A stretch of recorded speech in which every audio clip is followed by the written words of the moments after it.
Hello, guys, welcome back to another episode of the Jai Thakkar Show. I'm sorry, last time there was some technical issues, so we had to end it, but now we are back. So, again, announcing I'm starting my Tag Mango series, exclusive content series. So you can get access to it by clicking on the link in my bio and going to exclusive content. There you will get to know my three mangoes. One is of Perspective to Grow, second is of audio podcast, and third is of JT Talks one-on-one. So in one-on-one talks you have to one time pay 49 rupees and we can schedule a 20 to 60 minutes video call where we can share our thoughts and I can give you an input of some of your problems. And also in Perspective to Grow, my main exclusive content will come. It is 49 rupees subscription per month, and there you can get an exclusive content of understanding spirituality with help of science. So an introductory video and a weekly series of video will start coming from tomorrow, so stay tuned, and if you haven't subscribed, then subscribe me there. And on podcast you will get a short and important clips from all my podcasts, so you can learn more in a shorter span of time. So without wasting further time, let me introduce our guest, Mr. Sain Hamridge, which has very low survival chances, and being a warrior he survived that and he is in his final stage of recovery. And more than that, he is also coming up with his first book called One Fine Day, and that book is going to launch soon, sooner in this month end or in next month. So we'll get more details from him as podcast continues. And he has gone through a very rough phase, this hemorrhage, and then he got divorced, and then he also lost his job. So from this very rough phase he is coming back with a bang, and that too with his first ever book called One Fine Day. So please, all of us, let us welcome our guest, Mr. Sameer Bhide. Hey Jay, how are you? Sorry about that. I was having problems with technology. It's okay, sir. How are you? I'm all right. How are you? Can you see me okay? I'm fine, sir. Okay. If you can just lower down in camera. Only your half face is come. Is it better now? Slightly down. Yeah, perfect. Okay. All right. You know, it shows my age, right, with technology. Took me a while. So Chandana called me a couple of times, but here I am. Finally getting you on the show. Exactly. So from whatever I've introduced, if you want to add something more to your introduction. No, I think you got that right. Thank you for the introduction. So please tell that whole phase when you first came to know about that you are having this brain hemorrhage and it has this low survival rate. So what was your immediate thought and what was your mindset while going through that whole phase? Right. So it took me a while, right? Because the stroke was all of a sudden. So it took me a while because when the stroke happened, the paramedics. This is back in Washington DC where I live. The paramedics came like 10-15 minutes, and that saved my life because they took me to the hospital. And by the time I reached the ER, I had passed out. And next 30 days, I don't remember anything because I was in a medically induced coma. So I had gone through two, major brain surgeries, 3 hours each. And the 30 days, I have no recollection, barring a few things which I describe in the book. I had some hallucinations because of the heavy drugs and all that. So 30 days, I had no idea what was happening, and then they shifted me to a rehab hospital, and that's where I gained my consciousness. And my immediate reaction was, this was all of a sudden, right? I was going at like 100 kilometers an hour, and then suddenly I'm now at 0 or 5 or 10 or whatever. So it was kind of, what the hell happened, right? I was completely, taken aback. So I was trying to discover, what the hell happened. And then I found out what had happened, and I just couldn't believe it, And it didn't strike me because, it was so sudden. And I thought, I'll be going back to work in a couple of months, and I didn't know how severe this was till a close friend of mine showed me a photo of me in the ICU with all these tubes and wires in me, and that's when it kind of dawned on me that that I had this stroke, and and so on and so forth. So for me it was it took some time to realize where I was, and I was mostly pissed with why the heck is this happening to me, why me, why my family has to suffer. So the first few months was in that. So it took me a while, and to understand what the heck is going on. But that was the easy part. Accepting what was going on, was the hard part, and that took me several months. I would say up to a year, and then I slowly started to accept the new reality. So, while going through this huge crisis, when you lost your job, you got a divorce, and you said that it took an approximately 12 months to realize and accept what had happened to you. Correct. So in that whole phase, many people, even with 10% of what has happened to you, if that happens to them, they think of committing suicide. Mm-hmm. So had the thought of suicide came to you, and if yes, then how did you tackle that? Right. So I was grateful that thought didn't come. I mean, I was hit with so much adversity, so it's but natural for anybody to think that way. But I was lucky that I never had that thought. So initially, again, as I said before, I thought I'll go back to work in a couple of months.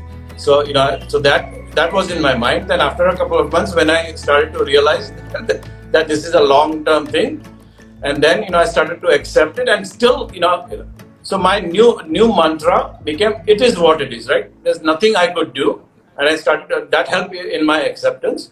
So even after a few months, when it struck me that this is this is a long-term thing.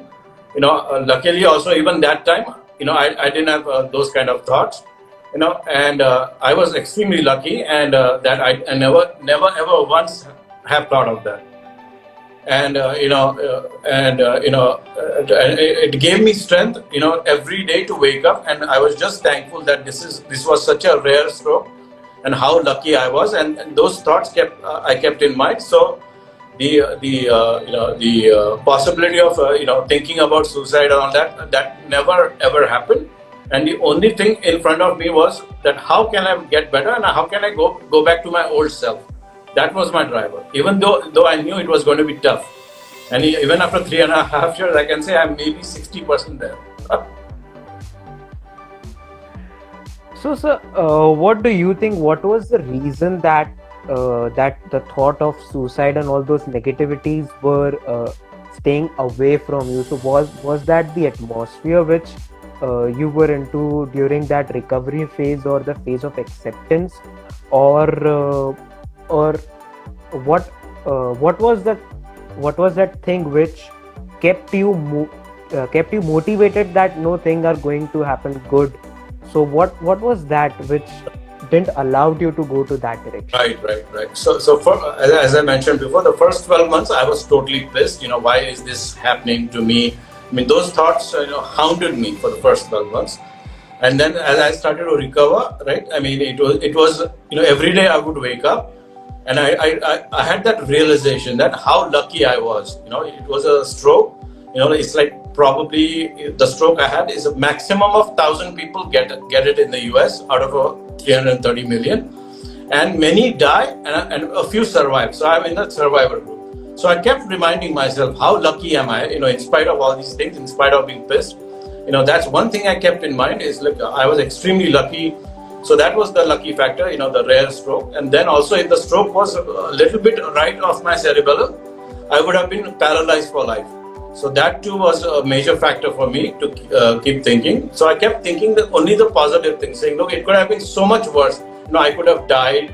I could have been paralyzed for life. And here I am, at least, even though I'm completely down, I'm at least functioning, I'm breathing, and so on and so forth. And the other thing was, I used to travel a lot before my stroke. So this could have easily happened when I was in a hotel or a motel traveling. And if that was the case, there was no chance of surviving, because I would have died in a hotel and nobody would have known. So I was lucky to be home. I was lucky to go to the hospital in like 15-20 minutes. And also I was lucky that the stroke didn't happen on my right side, because I'm a righty, and the stroke happened on my left side. So my left side was paralyzed. So I kept reminding myself, all these things have worked in my favor, even though, things have happened and I'm angry. And so I kept reminding myself each and every day how grateful and thankful I am to just breathe, and that took some time, First few months, it was just trying to understand what the heck happened. And then it slowly the acceptance, worked. And even now, once in a while I get those thoughts, why the heck am I going through this? I was a very healthy adult till this, and so on and so forth. But, the thoughts now are so much less than they were 3.5 years ago. So can you please explain about that rare stroke which happened to you, and if you can break it in general layman terms? Okay. So I'll try to do that. So it happened on my cerebellum, which is the back side of the brain, and the cerebellum controls all your motor functions like balance, walking, and so on and so forth. So I'm now learning all that all over again. So if it affected my balance and walking and stuff like that, I get a lot of dizziness even still. And so it happened there. So there are two types of strokes. I had no idea till this happened. There are two types of strokes. The doctors explained to me. The first one is a lifestyle stroke. Like what you get heart attacks with weight and drinking and eating and stuff like that. And the second thing was a genetic stroke. So I had the genetic kind. I was born with this abnormality, and that ruptured, and it could have ruptured anytime when I was a kid, when I was like a middle age or now. So it just happened now. So it was bound to happen. And because the abnormality was in the cerebellum, I had just done a physical examination 15-20 days before the stroke, and they do all kinds of examinations, right? Blood and blood pressure, but they obviously they don't do an MRI unless there's some symptoms. And even if the doctor said, even if we had done an MRI, I may or may not would have been able to spot the abnormality. So this was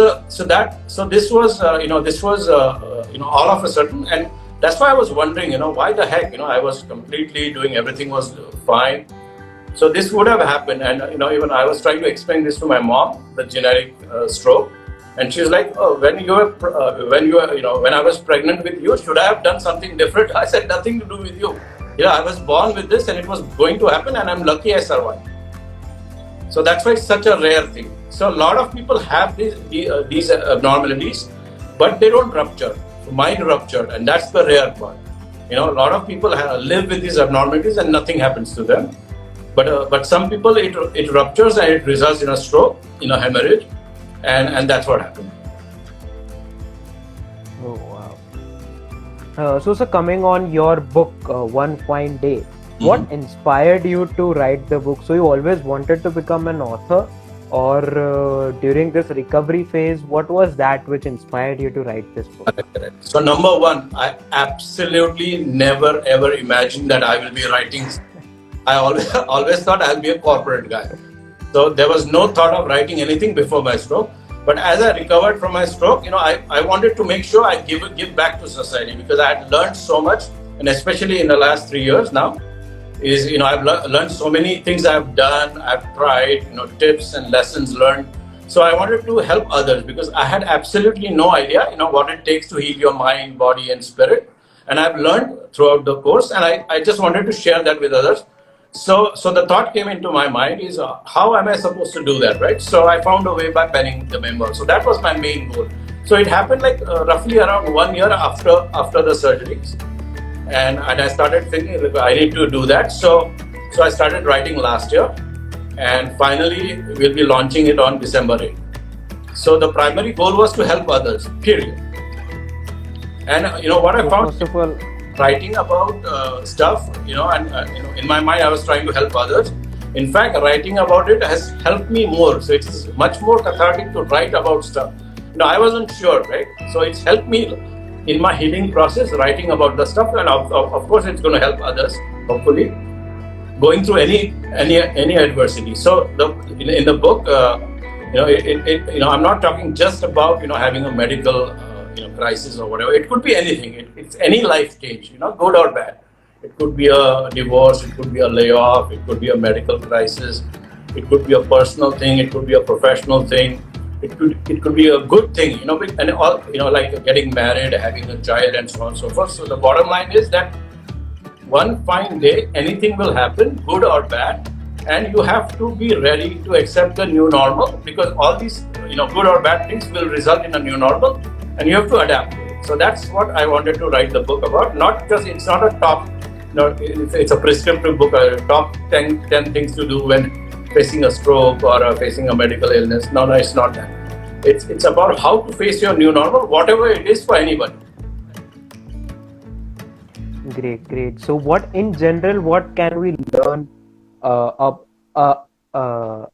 that baseline of adapting the new normal?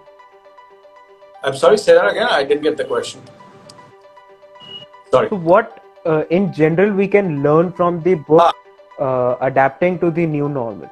Sure. So that's the bottom line. But there are lots of lessons learned, and I'll cover a few. So, the first thing is acceptance, right? Which I've mentioned before.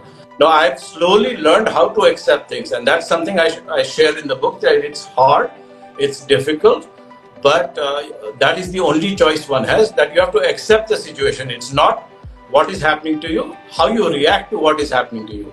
And so, I always say you have to learn to play the cards you are dealt, not what you want or what you deserve. So that's number one, was the acceptance of the situation. And second one is how to develop strength and resilience, right? So I had no idea, and one thing I've discovered is that you don't know how much strength you have till you actually have to use it, and that's what I've observed. And everybody can handle this. Everybody is different, so that I've discovered, and I have some tips on that and stuff like that. And the other thing I've learned is to learn to find possibility, right?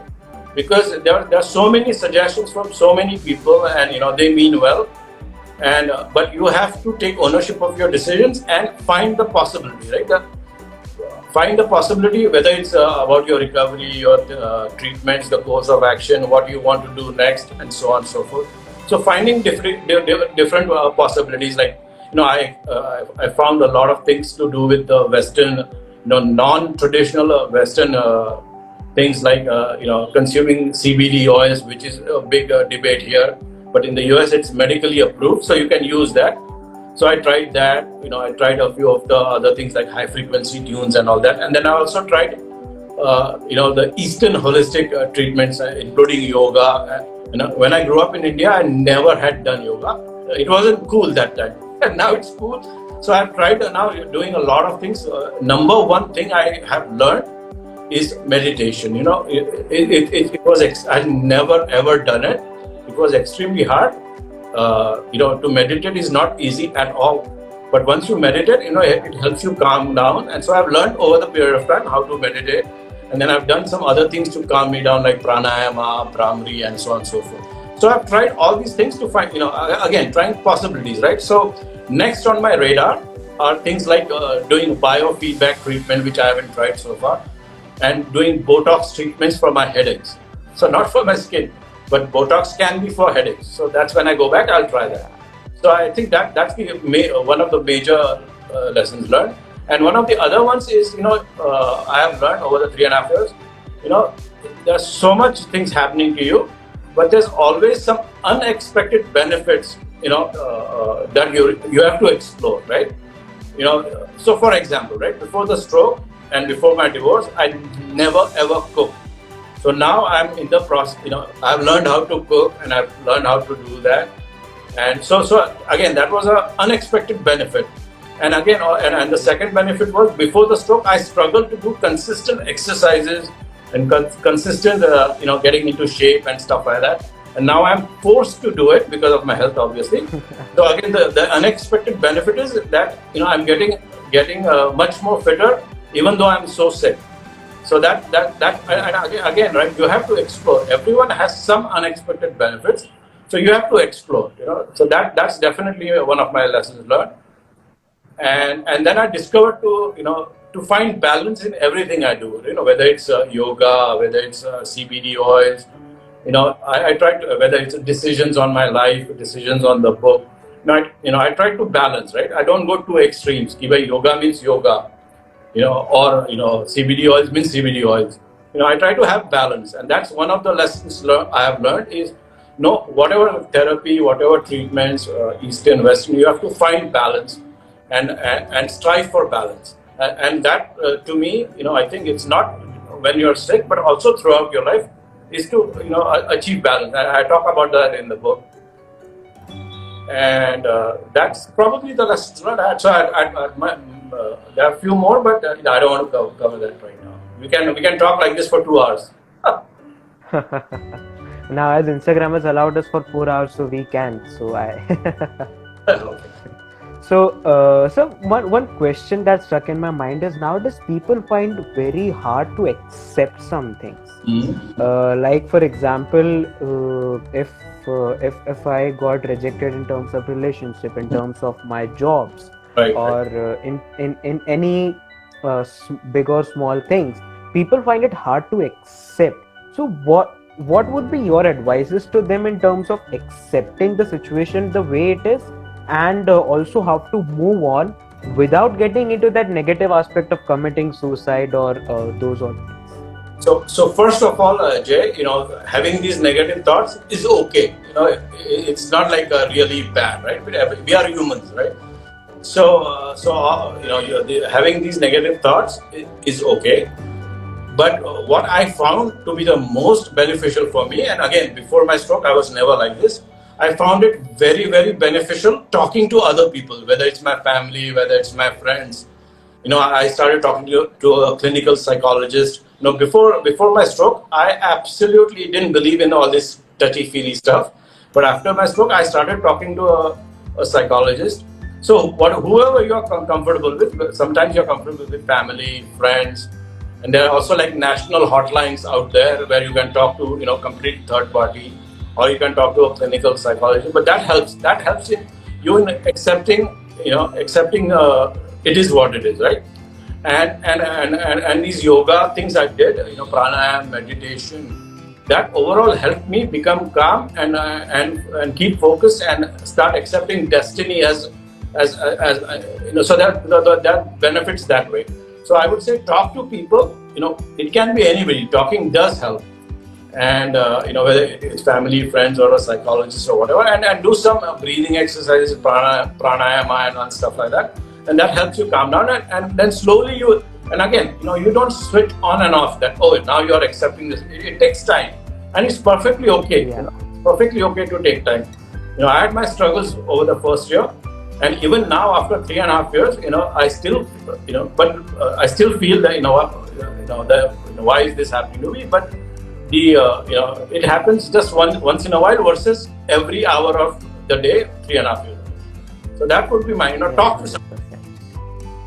And that's why I have opened my one-on-one talk on Tag Mango series as well, where if anyone wants to talk about anything in their life, and if they feel that they don't have anyone to talk to, so they can always book a session with me, and then we can have a conversation. Oh, that's fantastic. And sir, thank you, sir. And also one thing which from your learnings, a reminder of mine is that we should be ready to accept the change in whichever terms. For your journey, it was to accept the negatives which came along with the stroke. But in if I talk about my podcasting journey, I messaged my first guest, that is Mr. Rojas Rawal. I DM'd him on Instagram just for the sake that let me just try. I never expected any reply from him, but the very next day I got a reply from him that yes, I'll be ready to do it, and that was the first, I would say, that one fine day which started this podcast series, and now we are reaching to the 20th episode as well. That's great. And also with this journey from 15th of June till now, from I never expected that before. I thought that after crossing 50 to 60 episodes, I might start getting people calling me for the podcast, but just within the span of 15 episodes, including you, I got two people calling from the front that hey, your podcast is good and I want to come on your podcast and share my story. So that is also the change which even I need to accept. Otherwise I will become that egoistic guy who will just think that people are calling to me, so now all the other guys, you are not equivalent to me, and those all negatives that will ultimately lead to the downfall of what I'm trying to do. Right, absolutely. So, for example, so you are pretty clear on your mission, and that's what I say in the book. If mission is clear, nothing will stop you from doing. It could be a different thing you may do, but the mission has to be clear. So whether it's helping people or in your case, doing this again to help, your mission is clear. So that's that also helps in accepting your new reality, as hard as it is. Yes, and also of having clarity about the goal. In one of my previous podcasts where I was having a conversation with my mentor, Mr. Abhijit Pradhan, he said that even if you have a goal, you should understand that your goal should never be limited to the outcome of fame or money or those all worldly benefits sort of outcomes. That your goal should be based on your intention as well. So that's why whenever you set a goal, you need to know your why. For example, if I'm doing this podcast, my intention is not to get 10,000 or 15,000 followers.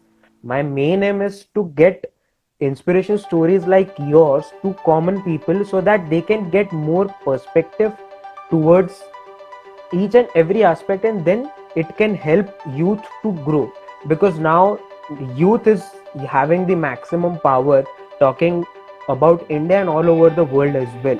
Right. So if I'm able to provide youth different perspective from different stories and help them get motivated, that's what my main aim is.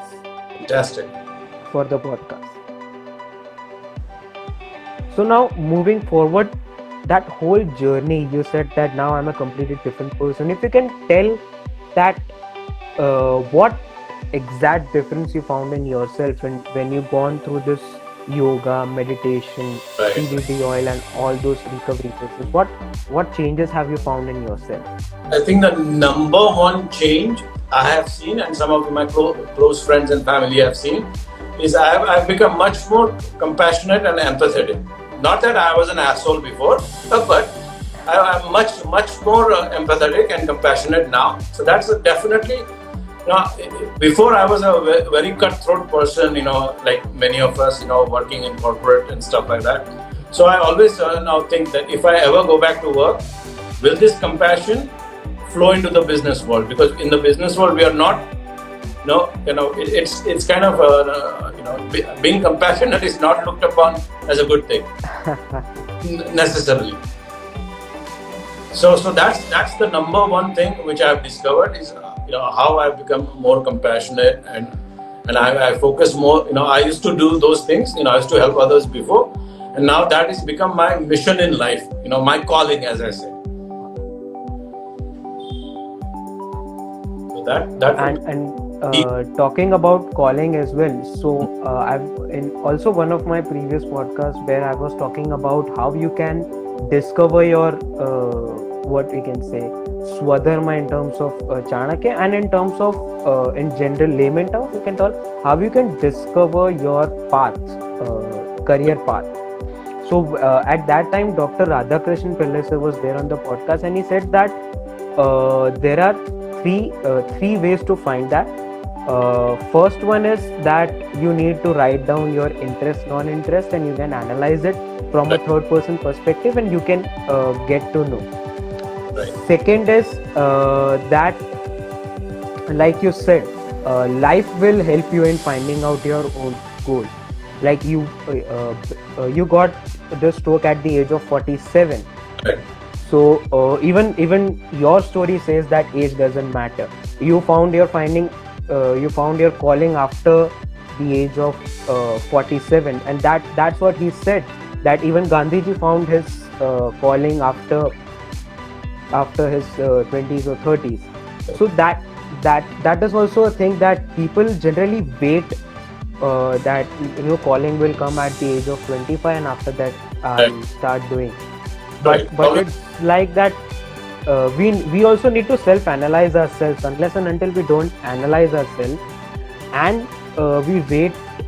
we instead of waiting, if we just do things here and there, ultimately we are going to uh, get at a point where we can understand that that this is my calling, and then we can move further. Right. So talking about you, what things you did in your recovery phase, except meditation, because that is a different whole concept we can talk about. But other than that, what all different kinds of things you did in your recovery phase before discovering that this is my calling to help people in terms of my story? Right. So, so besides yoga and besides trying, different things like acupuncture and energy healing and stuff like that, I did a lot of therapy sessions, like physical therapy, occupational therapy, where they teach you how to do day-to-day tasks like loading the dishwasher and stuff like that, and speech therapy. Initially my speech was a problem, and they taught me how to speak, how to swallow, and stuff like that. And luckily, my cognitive skills were okay, so I didn't have to do anything there because it was on the cerebellum, and that affected my motor skills. If it was somewhere else, then I would have the cognitive skills would have been a problem. And then I kept trying because my eyes were there's a medical thing called nystagmus. So it's like a balanced perception of the eyes. So to fix that, I did something did a vision therapy where they actually, you sit on a computer and you train your eyes, you follow the balls and so on and so forth. So I did vision therapy, and I also did something called a vestibular therapy. So vestibular vestibular is basically connects your brain with your inner ear, and it sends commands for you to enable the work. So there's a therapy for that. So I did that. So again, I've tried all kinds of therapies. So I told my caregivers, if it's not going to kill me, let's do it. That's my philosophy. It could be CBD, it could be yoga. If it's not going to kill me, let's go for it. So I've tried these different things, and that has helped me kind of get some focus. And I'm not saying any one thing is good. You have to do both. You have to do both the Eastern and the Western. So not just doing only yoga will make you this wonderful person. That you have to do, but you have to also do hard, physical therapy and exercises and so on and so forth. So you have to have that balance. So I think that gave me, strength after 1 year or so, and then I, started to think of, what the heck am I going to do with my life, right? I definitely, I've gone through a lot, so I want to help others. So I started thinking that way, and then it slowly fell in place. I didn't plan it that way, right? It slowly happened, and so it evolved. So again, I think one of the messages from the book is that, if your mission is clear, all the plans and goals and everything will fall in place, as long as your mission is clear. 100%, sir. 100%. And what are your future planning? So you are only going to be author, or there are new things coming up from your side? Good question. I keep thinking about that. And again, I try not to think too much, because in the book I say, right, in the end I say, my story is yet to be written. I don't know if I'll continue. After this book, I'll write another book, or I'll continue writing or speaking, or I may go back to work, or I may do both in some part or the other. Yeah. I just don't know.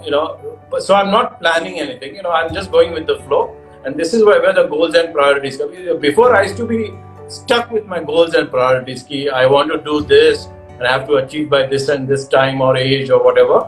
And now, my mission is clear. So who knows? I may be a writer, I may be a speaker, I may go back to work. Only time will tell. And that's what I have written in the book, is my story is yet to be written. And 2017 to me, was hard. I was at the lowest point in my life. 2018, again, I continued to rehab. I continued to get back. And 2019 kind of opened my eyes, in terms of my calling and stuff like that. And the way I look at it, in 2020 with this book, I will be back. And I'm still at a 60% recovery level. So I don't think I can ever go the 100% because this was a severe stroke. But my aim is to improve as much as possible. So who knows? I may be maybe writing another book, columns, or there's a lot of speaking. I can do, or I may just quietly go back and do my work, or do both. Who knows? I still have to figure out how to make money, right? And that keeps me honest. I need to do something which obviously my calling, and if I get money in that, that's great. If not, I have to find other ways to sustain myself, because unfortunately you need money to survive. Yes, 100%. And that also, that last point I want to emphasize on, because many people are like, I have a goal, I have a mission. If I am getting money, perfect, everything goes right. But if I'm not getting money, they go to two extremes. Either I go without money on my mission, or either I just focus on earning money and leave my mission there. I'll plan it in future, and then that future I don't know when it comes back. So you have to balance. Yeah, absolutely. Go ahead, sir. 100%. So how can we purchase your book, and when it is going to launch?